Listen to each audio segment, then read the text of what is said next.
We're back, Shades of Green on KDWN 720 AM and 101.5 FM here in Las Vegas. Our show is is produced by Green Alliance and sponsored by NV Energy. And today we have Jennifer Lewis and Louise Helton in studio, and we're talking contractors and construction. We started talking a little bit about the recovery fund. What is the recovery fund for, and how's that get used? One of the main reasons we encourage homeowners to hire licensed contractors, especially if you're the owner of a single-family residence, is in the event that your contractor does not make the repairs or corrections that are ordered by the board, you may have recourse up to $35,000 through the Residential Recovery Fund. Basically, once we get through that investigative process, again, if your contractor doesn't meet the requirements of the board or maybe goes out of business during that 4-year protection period, you would have eligibility through that fund. So again, our listeners, we are on Facebook Live, so if you have questions, go ahead and send them in, and if you have like to call in with a question, our number is 702-257-5396. That's 702-257-KDWN. So let's talk some more about the solar scams and what's going on out there. Like I said, I've never seen so many people come to knock on my door wanting to sell me solar. And they talk about it like, oh, NV Energy wants you to do this right away. What's that about? Well, that is just a scam. NV Energy has no position on this, and much less going door to door, and they don't have a free program, and they're not about to. They've actually put cease and desist letters out on people who have made these claims, and they're constantly fighting them. So we're seeing the same thing happen with the county, though, that you see online, especially on Facebook. There's perpetually Clark County wants to encourage you and has this great new free program. There is no free solar program by the federal government, the state government, the county government, or a utility company. So when you see that advertisement, and I've seen it many times, you can get free solar. What you're doing is you're actually voluntarily putting your name in a lead bank. So that means that they are going to sell your name and number as someone who's interested in solar to multiple salespeople. So if you want a target on your back for multiple solar companies to call you, knock on your door, and harass you in general, go ahead and fill those things out, or go ahead and make those calls. So if you're lonely, yes, exactly. I mean, that's a good way to get people to call you, right? I have to tell you, More as than a you solar want. company, I can't tell you how many people, when I say, yes, my name is Louise Helton and I have a solar company, people say, you're not the one that's been calling me. And I have to say, no, I am not one of those companies.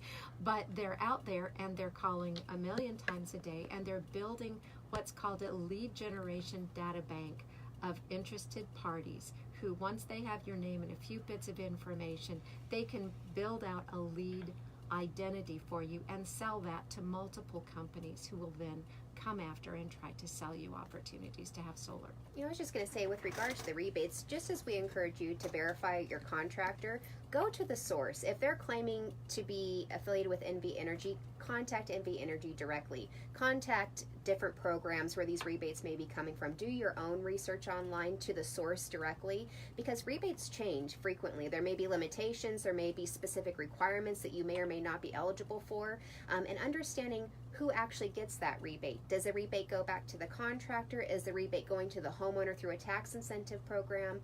I think there's a lot of information in solar. The large investment of solar and the amount of information that you're getting in those solicitation meetings where you're trying to learn about if it's right for you or not, it's impossible, I think, for a homeowner to make a decision on the spot about if this is right or not. So that's why the Contractors Board will not only encourage you to research in general, but get at least 3 bids. Talk to 3 different companies, 3 licensed companies, to see if everybody's bidding you the same work, if they're bidding you the same cost. So you kind of make a more educated decision that way, and see if everybody's saying the same things about the rebates and the incentives that are involved before you make a decision.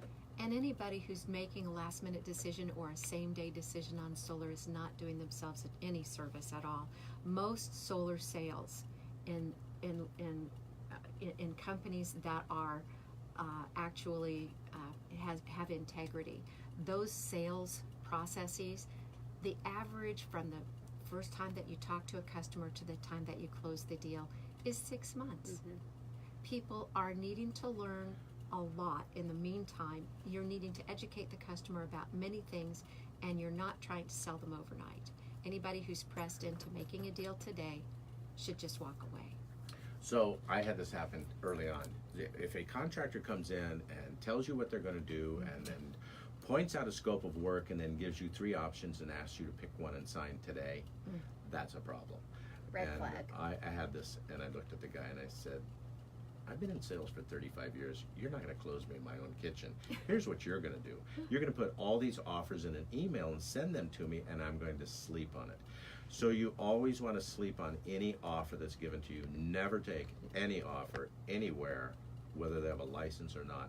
And great advice, get 3 bids. In the work I do, we don't even have to bid. We still get 3 bids of your favorite contractors to do the work that we do. And then we show you all those bids, what we call open book pricing. So you want to see where all their pricing comes from. So what's important is understanding the scope. And in solar, the scope would be a KW level of production, for example. So there's got to be some scope And that's issues. just the start, because most people that you first sit down with don't know what KW means.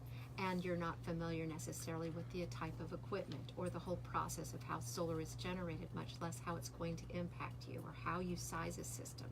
There's so much that you need to help the customer understand for them to make an informed decision. And then one of the things that they need to think about too is there's a wonderful 30% tax credit that's available.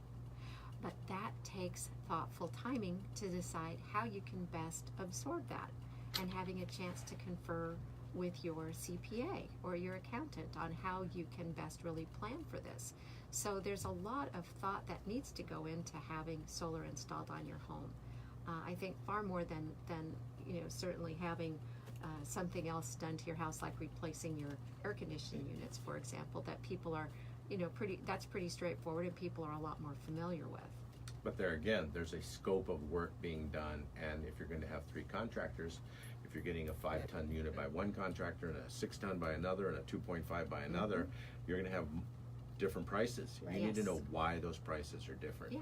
So you want to know what your own scope of work is. If one contractor is installing a 5 kW system, they should all be pricing a 5 kW system. That may not be the best application, but now you're comparing apples to apples in your pricing. And I would just say to be cautious of any verbal commitments or claims for guarantees of savings, Trust of me. If you it's know, not- what we always recommend is if it's going to be verbalized, it needs to be documented. So if your contractor is not willing to put those guarantees in writing, just proceed very cautiously and understand that we can only go by what's in that contract. So make sure all guarantees that you're expecting are documented clearly. Yeah, it's fun to go with a handshake, but that doesn't play out very well in It the doesn't. courts. Well, and those contracts are now required to have a number of things if you're having solar we can talk about. Anything over $500 should have a signed contract, and we're going to be back next week in Shades of Green on KDWN 720 and 101.5 FM.